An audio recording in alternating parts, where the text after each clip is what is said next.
You think bandits wear masks? In this town, the bandit wears the sheriff's star, polished so bright it reflects whatever lie you need to believe. He rode in just after noon, when the sun sat high enough to make everything look honest. The road was smooth, the fences straight, the buildings freshly painted in calm, friendly colors. The town looked like a promise kept. Flowers hung from porch rails, windows were clean, not a single board was loose or broken. It felt less like a place that had grown over time, and more like something arranged carefully, piece by piece, for an audience. He slowed his horse, eyes scanning the street. People were out, but not lingering. A man swept the same patch of dirt again and again. A woman laughed a second too late at something her companion said. Children played near the well, but their voices stayed low, as if they had been taught that joy should never echo. The sheriff stepped out of his office as if on cue. He was tall, neat, and calm in the way men get when they believe the world is working exactly as it should. His badge caught the light, sending a sharp glint across the street. He smiled easily and walked forward with his hand already extended. "Welcome to our town," the sheriff said. His voice was warm, practiced. "We don't get many strangers." The rider dismounted and returned the handshake. The sheriff's grip was firm but friendly, the kind meant to reassure. "Just passing through," the rider said. "Well," the sheriff replied, still smiling, "we like to keep things peaceful for folks who pass through. Orderly, predictable. Orderly." The word settled in the rider's mind like dust that refused to blow away. He nodded and led his horse toward the stable, feeling eyes on his back. Not curious eyes, measuring ones. As he walked the main street, everything looked right. Too right. No arguments. No raised voices. No signs of struggle or strain. Even the air felt still, as if the town itself was holding its breath. He passed a general store where a bell rang sharply when the door opened. The clerk greeted him with a polite smile that didn't quite reach his eyes. "Afternoon," the clerk said quickly. "What can I get you?" The rider ordered supplies. The clerk moved fast, avoiding eye contact, hands trembling just enough to notice. When the rider offered a friendly comment about the fine weather, the clerk laughed, loud and hollow, then glanced toward the window as if checking for approval. Outside, the sheriff stood across the street talking with two men. They weren't listening. They were watching. The rider told himself he was imagining it. Every town has its habits. Every place has its own way of doing things. Still, something pressed against his thoughts. A quiet unease he couldn't name. He'd seen towns like this before. Places that smiled because they had learned it was safer than frowning. At the boarding house, the owner welcomed him with rehearsed enthusiasm. "Best room in town," she said, setting the key on the counter. "Quiet nights. Nothing ever goes wrong here." Nothing ever goes wrong. That was what people said when they had learned not to notice. As evening settled, lanterns lit the street in neat, even rows. Families went indoors at the same time, doors closing one after another until the town felt empty. The rider stood by his window, watching shadows stretch long and thin. Somewhere nearby, boots moved across wooden boards, slow, unhurried steps that didn't bother to hide. He sat on the edge of the bed and listened. The steps paused, then continued. No knock, no voice, just a reminder. This place wasn't protected by walls or guns. It was protected by agreement, by people deciding day after day that obedience was easier than questions. The rider lay back and stared at the ceiling. He told himself he would be gone by morning, that whatever held this town so tight was none of his concern. Yet even as he closed his eyes, he knew the truth had already taken hold. A town this clean didn't stay that way by accident. Morning came without noise, no carts rolling, no voices calling out. Just the soft creak of wood as the boarding house settled into the day. The rider woke early, dressed, and stepped outside expecting to hear a town starting its work. Instead, He found silence stretched tight across the street. People were there, moving about, but everything felt muted. Doors opened and closed quickly. Conversations ended the moment he drew near. Faces turned away too fast to seem natural. It was not the quiet of peace. It was the quiet of caution. He walked toward the general store. A man passed him on the boardwalk, nodded once, then looked straight ahead, as if afraid his eyes might betray him. The rider caught a glimpse of something in that man's face. Tension, sharp and practiced, like someone used to listening for footsteps behind him. Inside the store, the clerk from yesterday stood restocking shelves that were already full. His movements were stiff, careful. When the rider greeted him, the clerk startled, nearly dropping a box. "Didn't hear you come in," the clerk said, forcing a smile.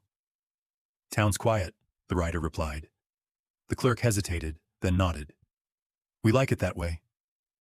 There it was again, that pause, that look toward the door. The rider followed the glance. Through the window, the sheriff stood across the street, talking with another man. The conversation looked friendly. Both were smiling. Still, the clerk's shoulders remained tight. The rider paid and stepped back outside. As he walked, he noticed the pattern forming. People moved with purpose, but no freedom. They stayed close to buildings. They avoided the center of the street. A woman pulled her child closer when he passed, not out of fear of him, but out of habit. He stopped near the well. The children from the day before were there again, playing a quiet game. No shouting, no running. Just murmured rules and careful laughter. One boy glanced up at the rider, eyes wide, then quickly looked away. Another child whispered something, and they all shifted farther from him. He crouched slightly and spoke gently. "You all live here?" No one answered. A girl nodded once, barely. Then a voice called from a nearby porch, "Come inside, now!" The children scattered instantly, buckets abandoned, game forgotten. The rider straightened and turned. An older woman stood rigid in her doorway, her face pale. She didn't look at him. She watched the empty street, as if waiting for something else to appear. That was when he felt it clearly. Not danger. Not yet. Fear. Worn thin from long use. He walked on, letting his boots sound against the boards. No one asked where he was headed. No one offered help or greeting. It was as if the town had decided together to pretend he was already gone. Near the sheriff's office, two men stood talking. Their voices dropped as the rider approached. One of them cleared his throat. "Nice weather," the man said, too quickly. "Sure is," the rider replied. The men nodded and fell silent. When the rider moved past them, he heard one whisper. "He doesn't know." The words stayed with him. By midday, he sat at a small table outside the cafe. The owner served him without a word, eyes fixed on the tabletop. When he tried to thank her, she flinched, then forced herself to nod. He watched the town while he ate. Everyone was careful. Everyone was watching someone else. And above it all was the sheriff, moving calmly from place to place, greeting people by name, resting a hand on a shoulder here, exchanging a quiet word there. Wherever he went, people relaxed just enough to breathe. That was the truth of it. They weren't afraid all the time. They were afraid of what happened when things stopped being calm. The rider leaned back and exhaled slowly. He had seen fear before, loud and desperate. This was different. This fear was trained, polished. It lived behind smiles and manners. As he stood to leave, the cafe owner finally spoke, barely above a whisper. "Best not stay long," she said, still not looking at him. He met her eyes. "Why?" Her mouth opened, then closed. She shook her head once, small and sharp. "Just best not." The rider stepped back onto the street. The sun was bright. The town looked perfect, and now he understood why. Nothing was wrong here because no one was allowed to notice when it was. By late afternoon, the town felt smaller. Not in distance, but in options. The rider sensed it as he walked. like walls closing in without ever moving. He had planned to leave before sunset. That plan faded the moment the sheriff stepped into his path. The sheriff approached with the same calm smile, the same easy pace. He tipped his hat slightly, friendly as ever. "Mind if we talk?" he asked, already guiding the rider toward the cafe. Inside, the room was nearly empty. A few locals sat far apart, heads down, pretending not to listen. The sheriff chose a table near the window, where the light caught his badge just right. "Coffee?" the sheriff asked. The rider shook his head. "I'm leaving." The sheriff chuckled softly, as if hearing a harmless joke. "Most folks say that at first." He leaned back, folding his hands. "We have a simple way of doing things here. Keeps everyone comfortable, safe." He paused, letting the words settle. "Travelers contribute a small fee, just for the time they're with us." The rider didn't answer right away. He watched the sheriff's face. No threat, no anger, just patience. "A fee for what?" the rider asked. "For protection," the sheriff replied smoothly. "From misunderstandings, from trouble." The rider felt a tightness in his chest. The word protection echoed in his mind, pulling something old to the surface. Years ago, another town, another man with a calm voice, another promise that if everyone just cooperated, nothing bad would happen. Back then, he had paid. He had looked away. He had told himself it wasn't his fight. The memory came without warning. A dusty street. A friend who spoke up once, just once. The silence afterward. The way everyone pretended it was unavoidable. The rider's jaw tightened. "I won't pay," he said. The sound of it seemed to drain the room. A cup rattled slightly on a nearby table. Someone shifted in their chair. The sheriff blinked once. The smile stayed, but something behind it hardened. "I'd think carefully," he said. "This town runs on cooperation." "So I've seen," the rider replied. The sheriff leaned forward, lowering his voice. "People here depend on order. They don't like disruptions. Someone refusing to follow the rules can make them nervous." "That sounds like their problem," the rider said, then paused. "Or yours." The sheriff studied him, really studied him now. "You know," he said quietly, "most men who pass through don't want trouble. They want a meal, a bed, and to be on their way. Paying a small fee is easier than standing on principle." The rider felt the weight of the choice pressing down on him. He could pay. He could leave. He could tell himself again that it wasn't his place. But the memory returned, sharper this time. The look in his friend's eyes. The regret that never quite faded. "No," he said. The sheriff straightened. The warmth vanished from his voice, replaced by something colder, though still polite. "That's unfortunate." He stood and adjusted his coat. "You're free to reconsider. We're reasonable people." As he turned to leave, he added softly, "The town doesn't take kindly to stubbornness." The sheriff walked out. Conversation did not resume. No one looked at the rider. It was as if he had already crossed some invisible line.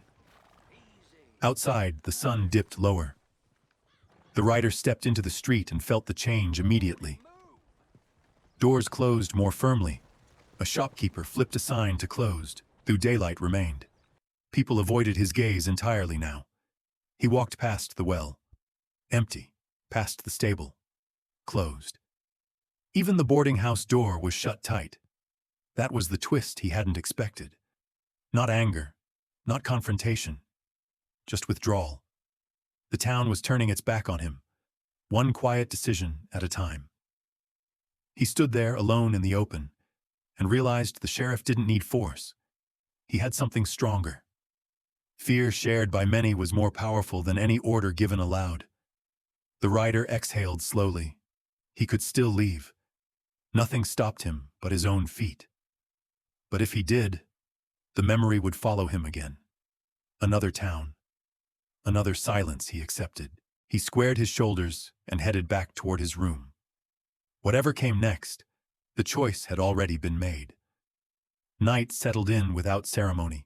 No music drifted from open windows. No laughter carried through the street. Lamps went dark one by one until only a few steady lights remained, spaced carefully, like markers. The rider sat inside his room at the boarding house, chair tipped back against the door, table pressed tight beneath the handle. It was not a fortress. It was a message. He was staying. He had expected shouting, demands, maybe a knock from the sheriff. None came. Instead, there was the slow pressure of absence. No footsteps passed his door. No voices rose outside. The town did not rush him. It waited. Hours passed. He listened to the building settle, to the faint sounds of movement elsewhere. A floorboard creaked in a neighboring room, then went still. Someone coughed and quickly stifled it. Life continued, just not with him in it. Near midnight, a soft knock came at the door. Not loud, not forceful, careful. He stood but did not answer. A familiar voice spoke through the wood, calm and even. "You don't need to make this harder than it has to be." The sheriff. "We can still fix this," the sheriff said. "You pay. You leave in the morning. No harm done." The rider leaned his shoulder against the door. "You already did harm," he said. A pause, then a quiet sigh. "That's one way to see it," the sheriff replied. "Another way is that we keep people safe here. Order requires sacrifice." "From everyone but you?" the rider asked. The sheriff didn't answer right away. When he did, his tone was polite, almost kind. "Sleep on it." The footsteps moved away. Morning light crept in through the window. The rider rose stiff and alert. He peered outside. The street was empty again, but something had changed. A crate sat near the boarding house steps, empty. A sign nailed crookedly to the post read, "Closed." He tried the door. It opened, but no one stood behind the counter. The place felt abandoned, stripped of warmth. He stepped outside. The sound of his boots echoed louder than it should have. As he walked, he realized the town was no longer avoiding him. It was watching him openly now. Faces appeared behind curtains. People stood in doorways, arms crossed, expressions tight. No one spoke. No one stepped forward. He went to the stable. The owner stood nearby, blocking the entrance. "You need to leave," the man said, voice shaking. "I'm trying to," the rider replied. "I need my horse." The man glanced down the street. "Not until this is settled." That was when the truth landed fully. The town had chosen. Not him. Not justice. Stability. He returned to the boarding house and closed himself in again. He dragged furniture into place, not because it would stop anyone, but because it marked his line. The air inside felt heavy. Time slowed. By afternoon, the pressure grew. Someone knocked again. This time it wasn't the sheriff. "Please," a woman's voice said. "Just do what he asks." The rider stayed silent. "My family depends on this place," she continued. "You're putting us all at risk." Her words cut deeper than any threat. He imagined her face, the fear behind the request.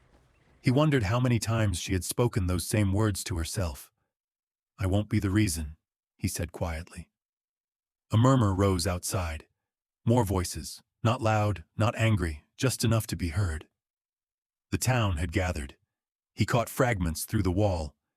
"He won't bend. Why can't he just pay? He's going to bring trouble." The sheriff's voice cut through them all, smooth and steady. Everyone remained calm. The rider sat on the bed, hands resting on his knees. He felt the weight of every eye outside. The town didn't need to break in. It only needed to wait until hunger, doubt, or guilt did the work for them. As evening fell again, someone threw a stone. It hit the wall, not the window. A warning, then another, still careful. The rider closed his eyes. This was the siege, not of wood and walls, but of will. The town had become the sheriff's tool, and he had become their excuse. He stayed where he was, breathing slow, holding his ground. Outside, the people waited, afraid of him and afraid for themselves, unsure which fear would win. And for the first time since he arrived, the town no longer looked perfect at all. It began with a sound no one expected. Not a shout, not a command. A door opening. The rider heard it from inside the boarding house, the slow creak of hinges cutting through the morning quiet. He rose from the chair he had slept in and looked out through the narrow window. Across the street, the cafe door stood open. The owner stepped outside, hands shaking, eyes fixed forward. She didn't look at the sheriff. She set a loaf of bread on the table outside and stepped back. For a long moment, nothing happened. Then another door opened. The general store. The clerk emerged, carrying a small sack, and placed it beside the bread. He swallowed hard and stayed where he was. The street stirred. Curtains moved. A man from the stable walked out, empty-handed but standing tall enough to be seen. A woman joined him. Then another. None of them spoke. They didn't need to. The sheriff stepped into view, his expression calm but strained at the edges. "This isn't necessary," he said evenly. "Everyone go back inside." No one moved. The rider opened the boarding house door and stepped out slowly. Every eye turned to him. He expected anger, blame. Instead, he saw something else. Relief mixed with fear, like people finally admitting they were tired. The sheriff faced him, voice still polite. "You've made your point. You can leave now." The rider shook his head. That was never the point. A murmur rippled through the crowd. The sheriff's jaw tightened. "You're confusing people," he said. "They depend on order." "They depend on quiet," the rider replied. "That's not the same thing." The cafe owner spoke then, barely louder than the wind. "We've paid long enough." Her voice cracked, but she didn't stop. "We told ourselves it was normal, that it was safer, but it never felt safe." Others found their voices, hesitant at first, then steadier. "He said it was for protection. He said we'd lose everything if we didn't listen. I'm tired of being afraid of calm words." The sheriff turned slowly, scanning the faces he thought he owned. For the first time, his smile failed him. "You're making a mistake," he said. "Without structure, things fall apart." "Maybe," the rider said, "but at least the choice will be ours." The silence that followed felt different than before. It wasn't tight. It wasn't trained. It was honest. The sheriff stepped back. Just one step. It was small, but everyone saw it. He looked at the rider one last time. "You'll regret this," he said, not as a promise, but as a hope. Then he turned and walked away, his badge dull in the daylight. No one followed him. The town didn't celebrate. There were no cheers, no sudden joy. People stood where they were, unsure what came next. Fear doesn't leave all at once. It loosens its grip slowly. The rider retrieved his horse from the stable without a word. The owner nodded once, eyes wet, and stepped aside. As the rider mounted up, the cafe owner approached him. "You didn't have to stay," she said. He met her gaze. "I know." She hesitated. "Will you come back?" He looked down the street, at the doors now open, at people talking quietly without glancing over their shoulders. "This town doesn't need me anymore," he said. As he rode out, the town behind him felt changed. Not fixed, not healed, but awake. The road stretched ahead, familiar and uncertain. The rider didn't feel like a hero. He felt tired and lighter. Somewhere behind him, people were making choices for the first time in a long while. Some would be hard, some would be wrong, but they would be theirs. He didn't look back. Because some towns don't need saving. They just need someone willing to stand still long enough for the fear to break.